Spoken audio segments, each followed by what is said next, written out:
నేను మొన్న ఒక కథ అయితే చదివాను. ఆ కథ నాకు చాలా బాగా నచ్చింది. ఎప్పుడో జరిగిపోయిన దానిలాగా గాకుండా, ఇప్పుడు చాలామంది నిజ జీవితంలో జరుగుతున్నట్లే అనిపిచ్చింది నాకైతే. ఒక రాజ్యంలో రాజు, రాణి అయితే ఉండేవాళ్ళు. రాజుగారు ఎంత మంచివాళ్ళో, రాణి గూడా అంతే మంచిది. వాళ్ళిద్దరి మధ్య ఒక్క విషయం మాత్రం చాలా ప్రత్యేకంగా అయితే ఉండేది. ఒకరిని ఒకరు చాలా బాగా అర్థం చేసుకునేవాళ్ళు. రాజుగారు బయట ఎంత పని ఉన్నా సాయంత్రం ఇంటికి వచ్చాక రాణితో కాసేపు మాట్లాడకుండా అయితే ఉండేవాడైతే కాదు. రాణి కూడా రాజు అలసిపోయి ఇంటికి వస్తే ఈరోజు ఎలా గడిచింది అని అడిగి అతని మనసులో ఉన్న బాధను కూడా తెలుసుకునేది.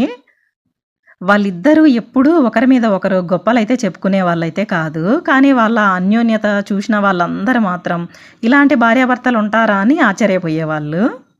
ఇంక కొంతమందికైతే వీళ్ళిద్దరూ ఒకరి మీద ఒకరు ప్రేమ చూపించుకోవడం అయితే అస్సలు నచ్చేదైతే కాదు.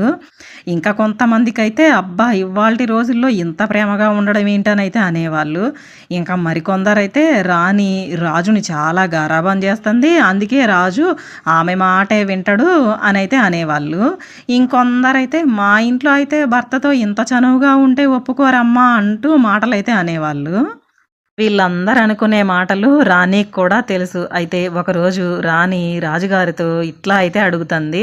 "మనిద్దరం సంతోషంగా ఉన్నాం గదా! మరి మన గురించి అందరూ ఎందుకు ఇంతలా మాట్లాడుకుంటున్నారు?" అనేసైతే అడిగింది. అప్పుడు రాజు నవ్వుతూ ఇట్లయితే అన్నాడు. మన ఇంట్లో వెలుగుంటే పక్కింటి వాళ్ళకి కూడా కనిపిస్తది. కానీ ఆ వెలుగు వాళ్ళ ఇంట్లో లేకపోతే మన ఇంటి వెలుగే వాళ్ళకి ఎక్కువగా కనిపిస్తుంది. ఇదైతే నాకైతే చాలా బాగా నచ్చిందండి. అసలు ఇక్కడ మాత్రం ఈ వర్డ్స్ అయితే నిజం గదా! రాజుగారు రాణితోని ఇంక కొంచెం సేపయితే మాట్లాడుతూ, మన దాంపత్యం ఎలా ఉండాలో మనమే నిర్ణయించుకోవాలి. ఎందుకంటే, మనం కలిసి జీవించాల్సిన జీవితం వాళ్ళు కాదు మనమనైతే చెప్పారు. ఇంకప్పుడు ఆ రోజు నుంచి రాణి ఒక్క విషయం మాత్రం అర్థం చేసుకుంది. ప్రతి మాటకు సమాధానం చెప్పాల్సిన అవసరం లేదు అడిగిన వాళ్ళందరికీ అనేసైతే నిర్ణయించుకుంది. మన జీవితం మనకు నచ్చినట్టు ప్రశాంతంగా ఉంటే అదే పెద్ద సమాధానం గదా! నిజానికి భార్యాభర్తల మధ్య ప్రేమ అంటే ఎప్పుడు బయట ప్రపంచానికి చూపించేది కాదు కదండీ! రాజుగారు చక్కగా నవ్వుకుంటూ రాణిగారితోని ఇంక కొంచెం సేపయితే ముచ్చటైతే పెట్టారు.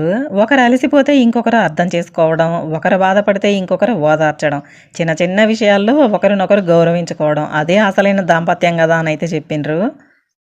అలాగే వంట కూడా అంతే కదా! మన వంటల్లో ఉప్పు ఎంత వెయ్యాలో, కారం ఎంత వెయ్యాలో పక్కింటి వాళ్ళైతే వచ్చి చెప్పరు కదా! మన ఇంట్లో వాళ్ళకి నచ్చే రుచిని మనమే చూసుకుంటాం. అందుకే మన సంసారం గూడా మన వంట లాంటిదే గదా! ఎవరు ఏమనుకున్నా మన ఇద్దరి మధ్య ప్రేమ, గౌరవం, నమ్మకం ఉంటే చాలు అనైతే రాజుగారు చక్కగా వివరించారు.